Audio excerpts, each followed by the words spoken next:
So, hopefully, you've had an opportunity to think about your topics and are beginning to select one above the others. This particular video is meant to help you get started in terms of your research. So, as I have mentioned before, this is a History Junior Research Seminar course. So, it meets particular requirements, which include the development of a research paper, primary sources, secondary sources, and an emphasis on reflecting traditional historical conventions.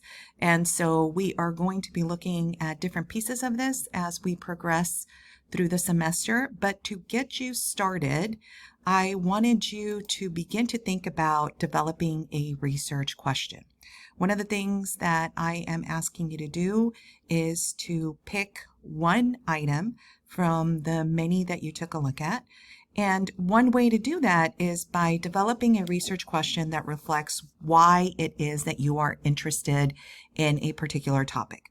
So you should be able at this point to begin a statement with why does, and that could include anything that is part of that list, when does, who does, and how does that particular event take place.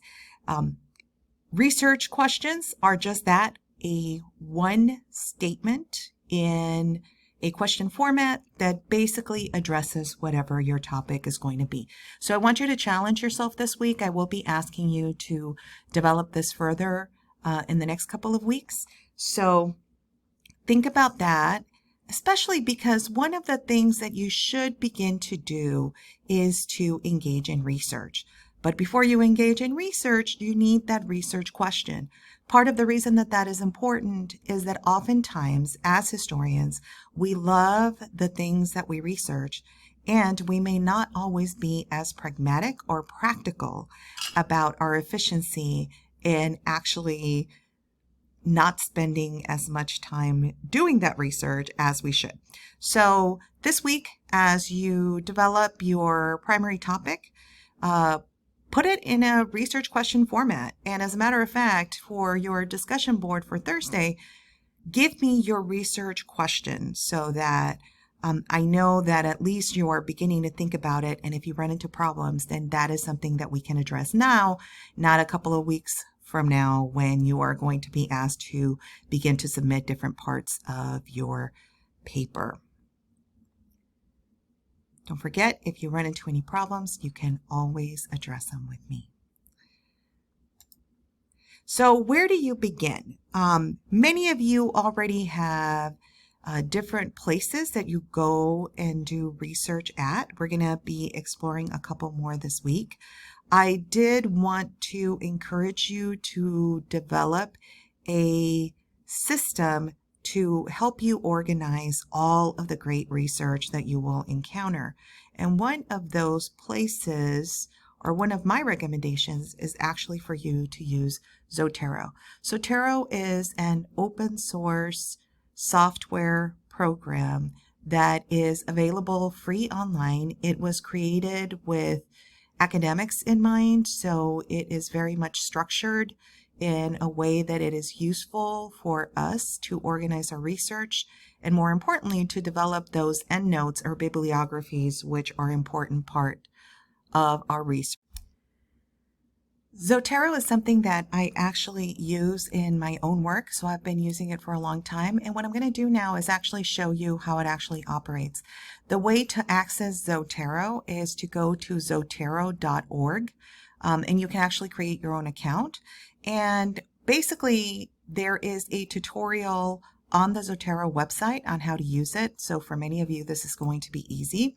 I wanted to show you my Zotero, which basically houses all of the different types of research that I have engaged in. One of the more useful parts of this is that you can do all sorts of search queries. In addition to that, you can organize it according to papers. So for example, if you notice here, I will actually have different folders. SHEAR is the Society for Historians of the Early American Republic. And these are actually papers that I presented at SHEAR, so my research is housed there. I also have it organized according to perhaps particular topics or even regionally. There's a lot of flexibility. You can actually share information between different folders, and it is a really phenomenal tool, especially when you're creating bibliographies to make sure that you're keeping up with all of your work.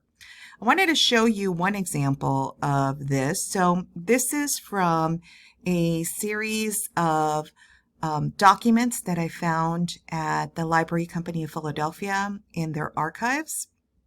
And I wanted to show you basically what this would look like. So one of the things that I do is I will develop a brief info rundown of it. So in this particular case, I was able to find it through one of the library catalogs that the library had access to. In addition to that, one of the other things that I was able to do was actually to add some notes. And so one of the things that I will try to do if it's an online source is I usually will copy and paste it, or I will write it in my own words in order to keep track of it. Something else that you can develop are a series of tags. If you find a resource online, sometimes these will be automatic in the way in which they populate.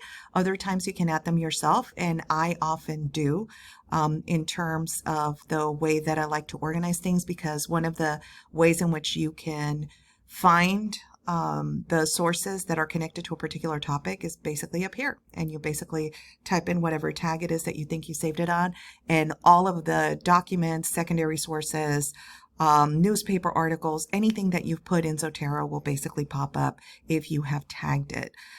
In addition to that, sometimes if you get lucky, you can actually connect related articles. I have done that before, for example, in the context of correspondence, which is really useful for those of you who will be using that as part of your primary sources. So this is just one way in which you can use it. There's all sorts of neat ways that you can organize your materials, but ultimately this will help you stay on track as you begin to do your research work. And more importantly, this is something that you can use in other parts of your life as you are doing and taking other courses. So Zotero is a really great tool, highly, highly recommended. If you have any issues or questions with it, please feel free to let me know, and I will be happy to walk you through it. So as you begin exploring, make sure to begin to formulate a research question. That will help you be productive, pragmatic, and efficient in the way that you are finding your sources. Be open to what you find.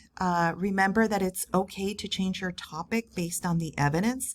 So if your research question changes throughout this semester as you're doing research, then you are on the right track. That is what we find as historians. Oftentimes we have to change the way that we think about different things as we find evidence that leads us to a different path. And then lastly, you can use a research tool like Zotero to stay organized. Other people will use, for example, EndNote, but that is a software program that you actually have to pay for. So that is one of the reasons that I recommend Zotero. Don't forget, if you have any questions, let me know, and I will be happy to respond and help you as you begin to do your research project.